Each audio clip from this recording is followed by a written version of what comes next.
সে হোক জাপান কিংবা চায়না, আমার সবসময় ট্রাভেল ফ্রেন্ড কিন্তু এই জিনিসটা, বা বলতে পারেন ট্রাভেল পার্টনার। কথা বলছিলাম OnePlus Buds Pro 3 নিয়ে, যা বাংলাদেশে অফিসিয়ালি পাওয়া যাচ্ছে এবং পার্সোনালি আমি নিজে ব্যবহার করি, রেগুলারই ব্যবহার করছি। দাম মোটেই কম না, 20,000 টাকা, বাট তাও কেন আমি ব্যবহার করছি? কিছু স্পেশাল জিনিস তো এর মাঝে আমি খুঁজে পেয়েছি, যে কারণে আমি পার্সোনালি নিজেই এটা ব্যবহার করছি। এত রিভিউ ইউনিট রেগুলার আমার কাছে আসে, বাট এই জিনিসটা আমার কাছে সত্যি আলাদা মনে হয়েছে।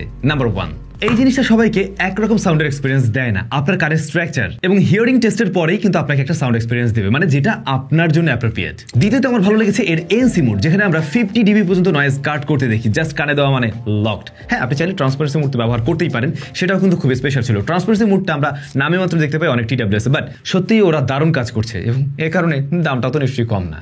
অন্যদিকে দারুণ লেগেছে স্পেশাল অডিও ফিচারটা। আপনি যখন বাডসগুলো কানে দিয়ে রাখছেন, মনে হবে কোনো সাউন্ড বক্স থেকে আপনি সাউন্ড শুনতে পাচ্ছেন, কানের কাছে যে এমনটা না। এবার আপনি যদি মাথায় ভাবে ঘোরাতে যান, আপনার মনে হবে আপনি সাউন্ড বক্স এপাশে রেখে মাথাটা এপাশে ঘোরাচ্ছেন, আবার যখন এই পাশ থেকে এপাশে ঘোরাচ্ছেন, আপনার মনে হবে সাউন্ড বক্সটা ওপাশে রেখে আপনি জাস্ট মাথাটা ঘুরিয়ে ফেললেন। সো আপনি এই পাশে একটু কম শুনতে পাচ্ছেন, মানে টোটালি আপনাকে ওই ধরনের 3D একটা ফিল দেবে। আপনার মনে হবে আপনি একটা রুমের মাঝে বসে কোনো একটা পার্টিতে বা কোনো একটা সাউন্ড বক্স থেকে আপনি সাউন্ডটা পাচ্ছিলেন। জিনিসটা খুবই দারুণ। তবে সবচেয়ে আকর্ষণীয় পার্ট হলো এই ছোট্ট জিনিসটার মাঝে দুইটা ড্রাইভার রয়েছে, যেখানে সেপারেটলি ওফার এবং টুইটারের কাজ করে। তো বুঝতে পারছেন, প্রত্যেকটা আলাদা আলাদা সাউন্ড আপনাকে আলাদা আলাদাভাবেই দিচ্ছে, মানে একটা ড্রাইভার থেকে দিচ্ছে না।